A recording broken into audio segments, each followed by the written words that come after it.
Hey Rob, Hi, Hel. how's it going? Good. How are you? Good. I have a question for you. Okay.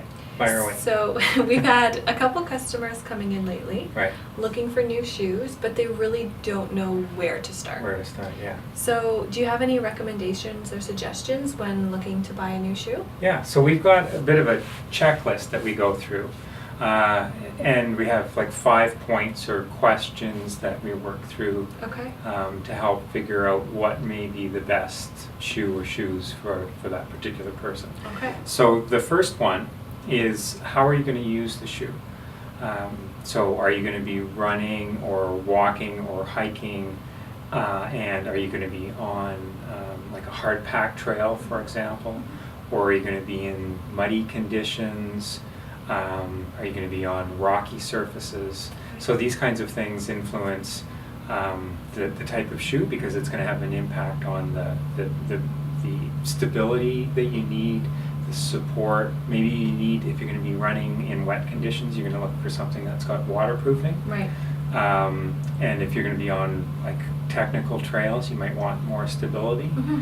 So these are some of the things that we look at. So, for example, this one, the Innovate X-Talon 212, it's got really heavy-duty lugs, as they're called, on the bottom. Right. So great for if you're out running in muddy conditions or loose sand where you need lots of grip. Lots right? of grip. Yeah, Traction, yeah. all of that. Exactly. Perfect. And then the Solomon, Mm-hmm. this one is one of our hiking shoes. Okay. So it's great for having lots of protection. It is waterproof. It's got Gore-Tex.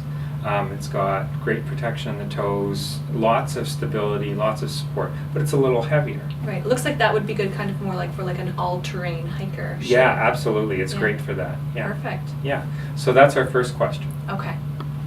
So what's the second question we ask? Okay, so the second thing is, how much cushioning do you want? Okay. Some people like a well-cushioned ride for their run, Yeah. and other people like to have more, like as close a contact to the ground as possible. Okay. So, for example, the La Sportiva Lycan has quite a bit of cushioning here, Mhm, mhm. and we've had a few people really express that they like that amount of cushioning, whether it's on the trail or a road. Roads, yeah. Yeah, so that one's got lots of cushioning. It's got lots of grip as well too, doesn't it? does, yeah, and yeah. some lugs that are in different directions always to help with gripping and all of that as well. Braking system. Exactly, yeah. Perfect. And then the one that's a little closer to you Right, this is, one here. yeah, so it doesn't have as much Right. cushioning. The And Topo ST2. the ST2. Yeah. Yeah, a great shoe. Ran in that triathlon on the Oh, weekend. perfect. And it was awesome. Yeah. Wonderful. Yeah, so not as much cushioning in that one. So that's the second thing is, how much cushioning are you looking for? Right. Perfect. Okay, Rob, what's question number 3? Question number 3 is, what kind of a drop do you want from your heel to your toe? Okay. So increasingly we're seeing more people going for a lower drop Mhm. or a lower profile shoe.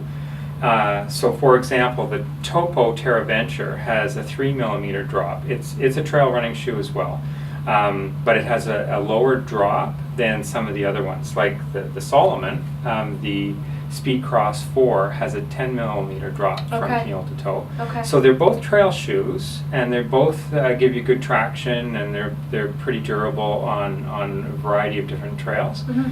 But this one, the Topo, has a lower drop than this one by quite a bit. So ultimately, personal preference on that, you'd say? Personal preference, and also based on the way you run. Right. Some people run more on their forefoot, Mm-hmm.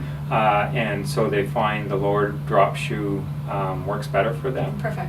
So yeah, it depends on comfort, depends on your style of running, Perfect. and again the trails that you're running on. Sounds great. Okay, Rob, what's question number 4? Okay, so for question 4, now we're looking at the specifics of the individual's feet. Mhm. So now we're trying stuff on, right? Right. And we're looking at what's comfortable, what's going to work for that individual. Mhm. So that shoe, as an example, the Topo MT2, Right. and all of the Topos actually have a wider toe box. So for people like me, I've got bunions. This is great because it allows more room in the forefoot for wider feet. Yeah. Some people also just like the feeling of that natural movement of the forefoot as well, too, Yeah. right? So just giving the foot more room to move. Absolutely, absolutely. So now we're really just trying on different shoes to see what fits and what doesn't fit. Right. Perfect. Okay. So we clearly have a lot of shoes to choose from. Yes. But what's question number 5? Okay, so let's say we've gone through the previous 4 steps. You've tried on a bunch of shoes and you go, I'm still not finding what I'm looking for. Then we may need to bring in the heavy guns, in this case the Brannock device, Okay. to look at measuring not just the length of the foot, but also the length of the arch and from the heel to the ball of the foot, as well as the width, because sometimes it's just the width. Some people can have really wide feet, Right. and so we need to special order. Right. So if we find, for example, that they've tried on a bunch of shoes and there's nothing that's really working for them, then we're going to take them to the Brannock device and then do some more research to find out what kind of shoe would work best for them. Perfect. So that's it. That kind of summarizes the approach that we take. So if you're looking for a new pair of trail running or hiking or walking shoes and you're not sure where to start, come on in and talk with us and we'll be happy to help guide you along the way. Happy trails.